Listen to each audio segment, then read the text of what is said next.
Shimoliy Koreya bilan Janubiy Koreya ajralganidan keyin asosiy sanoat qismi Shimoliy Koreyada qolib ketgan, zavodlar va hokazo hammasi. Vaholanki 2022-yilgi statistikaga qaraganda aholi jon boshiga yalpi ichki mahsuloti $30,000 oshib bo'lyapti Janubiy Koreyada. Qaranglar, ular qanchalik mehnatkash xalq. Biz ham shunaqa bo'lishimiz kerak.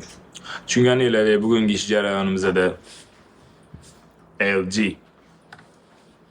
aytgancha bu ma'lumotlarni men Ixtiyor Esonov degan tarixchi olimdan eshitganman.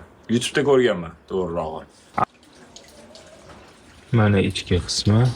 Ahvolni ko'ryapsizlar mana. Endi orqasi. Ko'ryapsizlarmi, shilak bo'lib ketgan, o'zi chirishni boshlaydi. Mana xudo xolisa LG'miz tayyor.